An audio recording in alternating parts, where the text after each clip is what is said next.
Friends, good morning all of you. I am Sunil Sharma, your English teacher. आप सबका heartly welcome in Vivekananda online classes. Vivekananda के online class में your heartly welcome. दोस्तों, जैसे कि अपन ने अपनी विगत क्लासों में टेंसों के बाद ट्रांसलेशन वाले कुछ शब्द देखे थे कि टेंसों के साथ साथ उनसे भी इंग्लिश बनती है। लगते आती है कि अपन एक ऐसा टॉपिक ले रहे हैं जो 6 से 11th स्टैंडर्ड तक ये सब में आता है। और दूसरी बात, हर कम्पिटिटिव एग्जाम में भी इससे रिलेटेड क्वेश्चन पुटअप किए जाते हैं, पूछे जाते हैं। इस टॉपिक का नाम है टेंस। आप जब ग्रामरों में खोलते हो तो टेंस के नाम से, वैसे इसका सही तरीका, इसका सही आने का पैटर्न जो होता है वो correct form of the verb के रूप में आता है। इसका मतलब है क्रिया का सही रूप बिठाओ। अब क्रिया का सही रूप किसके आधार पर बिठाना होता है दोस्तों? क्रिया का सही रूप होता है वाक्य के सब्जेक्ट यानी कर्ता और टेंस के अनुसार। यहां मैंने मेंशन किया है एक लाइन में, टेंस व कर्ता के अनुसार। देखो वही दो बातें आ रही है, टेंस व कर्ता के अनुसार वाक्य में क्रिया का सही प्रयोग correct form of the verb कहलाता है। सब्जेक्ट एक वचन है तो एक वचन वाली हेल्पिंग वर्ब आएगी। इसमें helping verb plus main verb दोनों लिखनी है आपको। खाली केवल ओनली दो ही टेंस ऐसे हैं जिनमें डायरेक्ट मेन वर्ब आती है। एक प्रेजेंट इंडेफिनिट टेंस है आपका और एक पास्ट इंडेफिनिट टेंस। बाकी अदरवाइज सब में आपको पहले हेल्पिंग वर्ब बिठानी है और हेल्पिंग वर्ब के बाद में present indefinite tense main verb बिठानी है। खाली केवल ओनली दो टेंसों को छोड़कर। दो टेंस मैंने आपको बताए कौन कौन से आपके, प्रेजेंट इंडेफिनिट टेंस, दोनों इंडेफिनिट ही है, और एक पास्ट का indefinite tense. Present indefinite tense के सिंपल वाक्य में सहायक क्रिया का यूज होता नहीं है। और यू नो ऑल्सो, अगर जब सब्जेक्ट एक वचन हो तो मुख्य क्रिया में एस या एस लग जाता है। दोस्तों, अपन ने विगत वीडियो में सब देखा था। पास्ट इंडेफिनिट टेंस में भी अपन ने देखा था कि सिंपल वाक्य में हेल्पिंग वर्ब का यूज होता नहीं है और मेन वर्ब की सेकेंड फॉर्म आती है। पूरे 12 टेंसों में सिर्फ पास्ट इंडेफिनिट टेंस ही ऐसा है जहाँ सेकेंड वर्ब यूज होती है। अब इसके लिए आपको दोनों चीजें याद होनी चाहिए। एक तो इस टॉपिक को क्लियर करने के लिए एक तो टेंस भी आपके क्लियर होने चाहिए फर्स्ट ऑफ ऑल, और दूसरा कुछ रूल्स है जो मैं आपको अभी लिखा रहा हूँ। उन रूल्सों को अगर आपको ज्ञान है तो आपकी correct form of the verb confirm सही होगी। ये दोस्तों 10th में 4 नंबर का टॉपिक है, 9th में भी है 5 नंबर का, 11th में 5 नंबर का है, 6th 7th 8th में भी है। सब क्लासों में ये टॉपिक है। ग्रामर पोर्शन का एक it is very important topic in और ग्रामर पोर्शन। अपने ग्रामर पोर्शन में सबसे महत्वपूर्ण टॉपिक है। कॉम्पिटिटिव क्लास में भी है। 12th में इसको हम जरूर नहीं पढ़ते हैं, 12th में इसको उठा रखा है। अब देखो दोस्तों, ये कैसे आते हैं, मैं आपको जब कुछ रूल्स दे दूंगा तो आप आराम से इनका प्रयोग कर सकते हो। जैसे रूल्स कैसे, अगर दिए हुए वाक्य में generally, always, rarely, seldom, every day, every month, everywhere, every week शब्द आ जाता है तो वाक्य सिंपल प्रेजेंट टेंस में माना जाता है। सिंपल प्रेजेंट टेंस बोल दो या प्रेजेंट इंडेफिनिट टेंस बोल दो, एक ही बात है। बिना सहायक क्रिया के जिसमें वर्ब की फर्स्ट फॉर्म आ जाए और कर्ता एक वचन हो तो एस लगा दो, इसलिए वो सिंपल होता है। बिना सहायक क्रिया के आ रहा है इसलिए सिंपल है। दिए वाक्य में yesterday, ago, the other day, last week, last month, last year इत्यादि शब्दों में से कोई सा भी एक शब्द आ रहा है वाक्य में तो वो पास्ट इंडेफिनिट टेंस में पूरा होगा। अगर दिए वाक्य में बाय या बाय द एंड ऑफ आता है तो वो फ्यूचर परफेक्ट टेंस में पूरा होगा। अगर दिए वाक्य में सो फार, रिसेंटली, ऑलरेडी ये इत्यादि शब्द आते हैं तो प्रेजेंट परफेक्ट में पूरा होगा। बहुत सारे नियम हैं, मॉडल्स आ जाते हैं तो उनके साथ वर्ब की फर्स्ट फॉर्म आती है। और दुनिया भर के नियम है। अगर प्रेजेंट कंटिन्यू कोई वाक्य है ये भविष्य के एक निश्चित बिंदु तक जारी रहने का बोध कराए तो फ्यूचर कंटिन्यूस है, और एक निश्चित बिंदु तक खत्म होने का बोध कराए तो फ्यूचर परफेक्ट है। इन सब रूल्स को मैं आपको एक एक करके 1 by 1 क्लियर करूंगा। सबसे पहले ये प्रयोग कैसे होता है वाक्य में, माई फादर ऑलवेज, रिक्त स्थान take tea in the morning. Correct form of the verb कैसे आती है, कोष्टक में रखी हुई क्रिया का सही रूप आपको यहाँ रखना है। अब ये ऑलवेज शब्द बता रहा है, ऑलवेज यानी हमेशा। मेरे पिताजी हमेशा सुबह चाय लेते हैं। हमेशा से तात्पर्य यानी कि रोज का काम है तो ये प्रेजेंट इंडेफिनिट टेंस है। तो इसमें माय फादर एक वचन है तो कर्ता के अकॉर्डिंग टेंस पहचानने के लिए नियम अभी मैं लिखा ही दूंगा आपको कि ऑलवेज शब्द आ जाए तो प्रेजेंट इंडेफिनिट टेंस में पूरा करो। तो फर्स्ट फॉर्म आ गई टे, कैसे कैसे, कोष्टक में दोस्तों हमेशा फर्स्ट ही फॉर्म दी होती है। कोष्टक में हमेशा फर्स्ट फॉर्म होती है। ये यहाँ भी आ सकती है और ये यहाँ भी लिख दी जाती है कभी कभार, तो इसमें कोई दिक्कत नहीं है। चाहे यहाँ हो चाहे यहाँ हो, दोनों जगह में से कहीं पे भी आ जाए उसको उसको जो कोष्टक में दी होती है उसका सही रूप आपको रिक्त स्थान में बिठाना होता है। ऑलवेज शब्द बता रहा है, वाक्य का जरूर कोई न कोई एक शब्द यहाँ आ जाए चाहे यहाँ आ जाए, ये आपको टेंस अवगत करा देगा कि ये टेंस है। और फिर टेंस मैंने भी हाल ही में पढ़ाए हैं, आपको हर टेंस की सहायक क्रिया और मेन वर्ब मैंने वहाँ बताई है, उनको बस रिक्त स्थान में रखना है। It is more simple for us, अपने लिए बहुत ईजी है। जैसे ही रिक्त स्थान है, 2 एग्जाम्पल से अपन समझ रहे हैं कि कैसे आते हैं। सब्जेक्ट के बाद आपको वर्ब बिठानी है, वर्ब में पहले हेल्पिंग वर्ब बिठानी है, फिर मेन वर्ब बिठानी है। Is that clear? ओनली 2 ही टेंस ऐसे हैं जिनमें डायरेक्ट कौन कौन से, प्रेजेंट इंडेफिनिट टेंस और पास्ट इंडेफिनिट टेंस, जिनमें अपन देखते हैं दोस्तों। लेट मी रिपीट, मैं दोबारा से बता रहा हूँ कि ऐसे 2 टेंस कौन से हैं जिनमें बिना हेल्पिंग वर्ब के डायरेक्ट वर्ब का, मेन वर्ब का प्रयोग होता है। वो दोनों टेंस यही है। Is okay? Next, now please look here, यहाँ देखो एंड ट्राई टू अंडरस्टैंड। ये मैंने सारे नियम, इसका पहला रूल्स मैंने इसको एक फॉर्मेट में बताया, बाकी मैं जो आपको वीडियो के साथ पीडीएफ डालूंगा दोस्तों, उस पीडीएफ में एज ए रूल्स लिखकर फिर ये फॉर्मेट बना के दिया हुआ है। तो आपको होमवर्क को हमेशा पीडीएफ से कर रहे हो आप। अगर दिए हुए वाक्य में जनरली, ऑलवेज, ये सब शब्द ऐसे हैं। जनरली यानी हमेशा, ऑलवेज हमेशा, अक्सरतः जनरली, यूजुअली यानी सामान्यतः, अक्सरतः सेल्डम कभी कभार, ऑफन अक्सरतः, रेयरली यदा कदा, डेली प्रतिदिन, every day, every week, every month, every year, regularly यानी मैं नियमित रूप से कार्य करता हूँ।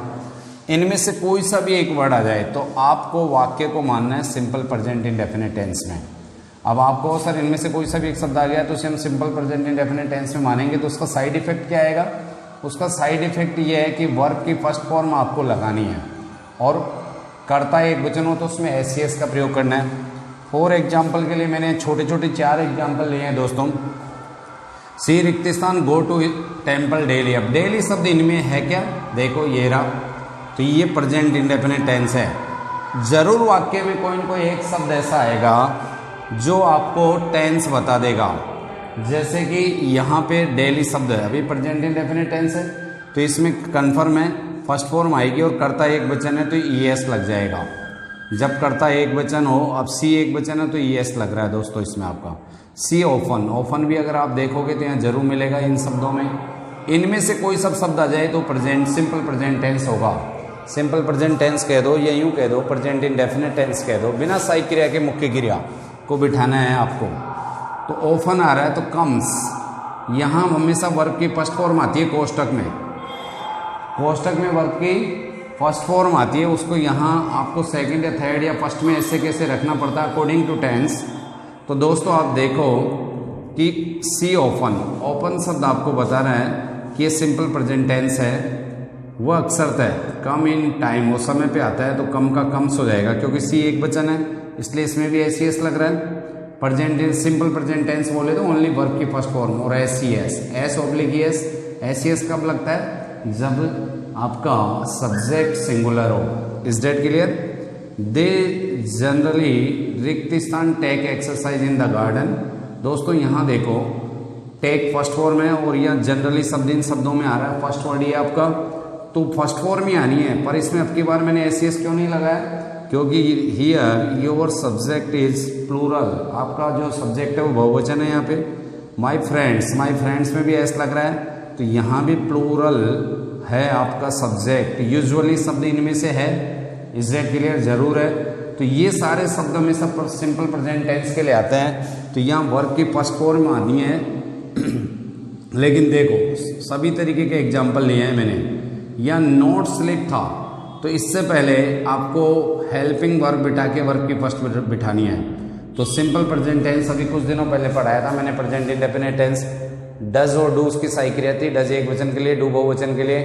तो जैसे कि यहाँ सब्जेक्ट फ्रेंड्स है, एस लग रहा है, देखो आप ध्यान से देखें तो यहाँ डू नॉट स्लिप आएगा, क्योंकि नोट से पहले सहायक क्रिया का रखा जाना जरूरी है। वर्ब की फर्स्ट फॉर्म ही आ रही है, पर यहाँ पे डू इसलिए आया है क्योंकि ये हियर योर सब्जेक्ट प्लूरल, आपका जो सब्जेक्ट है वो बहुवचन है।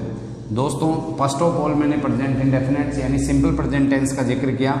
अब पास्ट इंडेफिनिट टेंस यानी सिंपल पास्ट का सिंपल पास्ट कह दो या पास्ट इंडेफिनिट टेंस कह दो, एक ही बात है दोस्तों, क्योंकि मैंने टेंसों में इनको पास्ट इंडेफिनिट टेंस के नाम से पढ़ा है, तो इसलिए आप कंफ्यूज नहीं हो, इसलिए दोनों नाम बता रहा हूँ आपको मैं।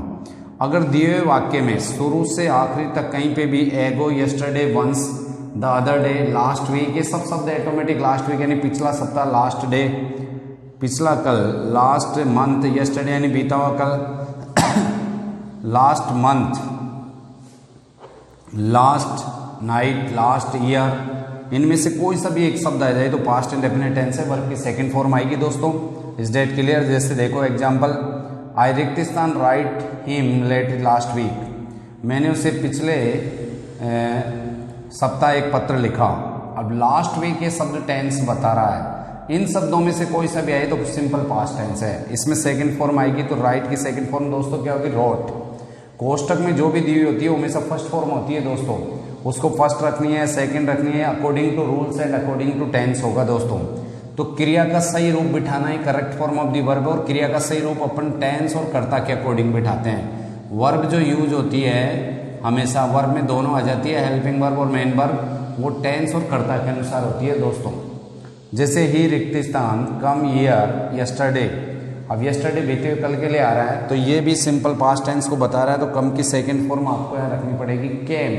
तो इन शब्दों को याद कर लो, जब कभी भी वाक्य में ये जो मेरे ये फॉर्मेट में दिए हुए शब्द हैं इनमें से कोई आ रहा है, तो correct form of the verb के रूप में आपको सिंपल पास्ट टेंस ही काम में लेना है, यानी वर्ब की second form. Next third rule है, पहले मैंने सिंपल प्रेजेंट पढ़ाया, फिर सिंपल पास्ट पढ़ाया, अब फ्यूचर इंडेफिनेट, तीनों पहले इंडेफिनेट को क्लियर करता हूँ। अगर इसलिए ताकि लगते हैं आप कंटिन्यूसी में tomorrow, in a few days, next day, वैसे तो नेक्स्ट शब्द आते क्लियर हो रहा है कि ये फ्यूचर इंडेफिनेट है। नेक्स्ट वीक, भविष्य के प्रसंग में नेक्स्ट ईयर, नेक्स्ट नाइट, अगली रात्रि को, अगले साल, अगले सप्ताह, अगले महीने, इनमें से कोई सा भी एक शब्द आता है तो वाक्य की पूर्ति आप फ्यूचर इंडेफिनेट टेंस में करोगे। फ्यूचर इंडेफिनेट टेंस बोलें तो दोस्तों विल और सेल में से एक सब्जेक्ट के अनुसार आई और वी के साथ सेल आता है, और बाकी अन्य सभी के साथ ही, सी, इट, यू, विल, दे, इन सब के साथ विल आएगा। वर्ब की फर्स्ट फॉर्म इनके साथ आती है दोस्तों। तो माय फादर रिक्तिस्तान buy a house next year, मेरे पिताजी अगले साल क्या खरीदेंगे? एक मकान। तो माय फादर के साथ विल आएगी और फर्स्ट फॉर्म ही आनी है इसमें, क्योंकि फ्यूचर इंडेफिनेट में फर्स्ट ही आती है, तो बाई की ऐसे कैसे as it is buy. We रिक्तिस्तान visit to zoo next Sunday, हम अगले रविवार को जू देखने जाएंगे, वो भ्रमण करेंगे जू का। तो विजिट फर्स्ट फॉर्म में फर्स्ट आ जाएगी, पर आई और वी के साथ सेल आती है तो यहाँ सेल रख दी गई। या अगर आप विल भी कर देते हो वो तो गलत नहीं है दोस्तों। जनरली टेंसों में आजकल हर जगह मॉडर्न इंग्लिश में विल का ही प्रयोग हो रहा है, पर जनरली बच्चों के दिमाग में होता है कि आई और वी के साथ सेल, तो इसलिए मैंने सेल भी कर दिया, पर विल भी चलेगा। सेल का तो ओनली आजकल मॉडल्स के रूप में यूज हो रहा है दोस्तों, बाकी सब जगह जनरली वैसे विल यूज होता है। Next four rule, let, make, see, hear, would, rather, had, better, ये छह शब्द है आपके। अगर वाक्य में रिक्त स्थान से पहले इनमें से कोई सा भी एक वर्ड आ जाए, लेट है, मेक की सेकंड फॉर्म मेड भी आ सकती है, सी है, हियर है, वुड, रोदर है, हैड, बेटर है, तो इनके साथ वर्ब की फर्स्ट फॉर्म आती है। हेड बेटर को देख के वर्ब अधिकांश स्टूडेंट्स थर्ड फॉर्म काम में लेते हैं, पर डेट इज रॉन्ग, ये गलत है।